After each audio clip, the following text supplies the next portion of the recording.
detail. So let's find out more of what's happening inside Joe's head. So Joe, you said just then that you think you're going to put on weight if you quit cigarettes. Is that true? Yes. How do you know that's the case, Joe?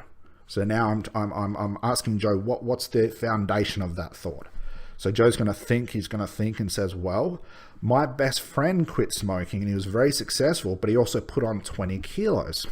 So now I found out another reason why Joe's unconscious mind, which is holding on to the problem, will not let go of the smoking. So that's another thing I need to put in the back of my mind to work on. I need to adjust that mindset, convince and debate with a client's unconscious mind to let go of that thought, because that's not the case. There's many, many examples of people giving up smoking that don't put on weight, but there's also classic examples of people that do. If I don't play with that mindset, if I don't destroy that mindset to point more into a positive state, the problem will come right back. If you've seen clients before, and then you get that dreaded phone call a couple of days later saying it hasn't worked, this is why, bar none, you have worked on the wrong problem. So let's go back to the interview. And again, these interview questions are just what, how, who, why. Don't get lost in the right questions. What I do want you to be have as a mindset for you as a hypnotist is be curious. How has Joe's reality, or how has he convinced himself that this problem exists? Why can't he just let go of it? That's what this investigation is going to do for us. So from here, Joe said, well, my best friend has put on weight. I'm worried I'm going to do the same thing. So I need to think a little bit strategic at this point, and I might ask Joe something like this.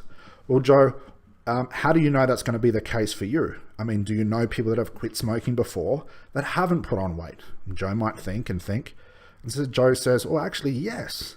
My sister gave up smoking. She didn't put on weight. So now I bring a new reality to Joe, and he's just recognized this. You see Joe thinking and thinking. I said, well, what do you think is more likely? Do you think you're going to give up smoking like your friend and put on weight? Or do you think you're going to be more like your sister, quit smoking and not give up weight? What do you think, Joe? What do you think is more likely? Joe's going to think and think and think. And let's say he gives us a response like this. Well, Scott, I'm not too sure. This is a great place to be as a hypnotist. What a lot of hypnotists get scared of is when a client cannot answer their questions. What I'm more interested as a conversational hypnotist is I want my client to get stumped on my questions. When a client cannot answer my questions properly, this means only one thing. They do not have the answer consciously, and that's what I want. The loop you might find your clients going around in when you're having a conversation is the conscious mind butting in. The conscious mind is very, very good at trying to figure things out. And sometimes it does a great job, but in most cases, it does not have the abundant resources the unconscious mind does, and it could only guess at a few things. And when those few things don't work, it gets stumped. So when a client states to you, I don't know, this is a great thing, because the questions past that are going to have to allow your client to go into the unconscious mind to give you those hidden secrets, to give you those hidden clues. That's what the strategic hypnotic interview allows us to do. By asking what, who, when, why questions, is I'm getting my client to a point where they can't answer me consciously. And then in order to answer my questions from them, they actually have to go into the unconscious mind to give me the hidden clues, to give me the hidden things that your client is not aware of.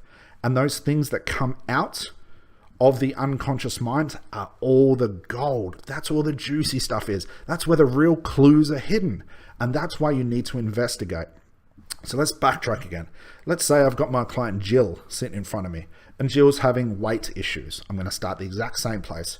So Jill, what are we here for today? And Jill says, well, I need to lose weight. And that's all Jill's given me. So, okay, Jill, what's so important about losing this weight? What do you want to do with, what are you trying to do as a skinnier person?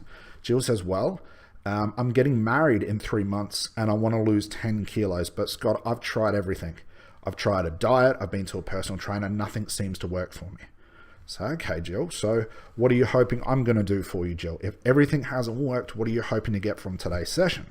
And Jill says, well, I want you to help me lose weight. So, okay, Jill. So what stops you from just losing weight by yourself? Jill thinks and thinks and thinks.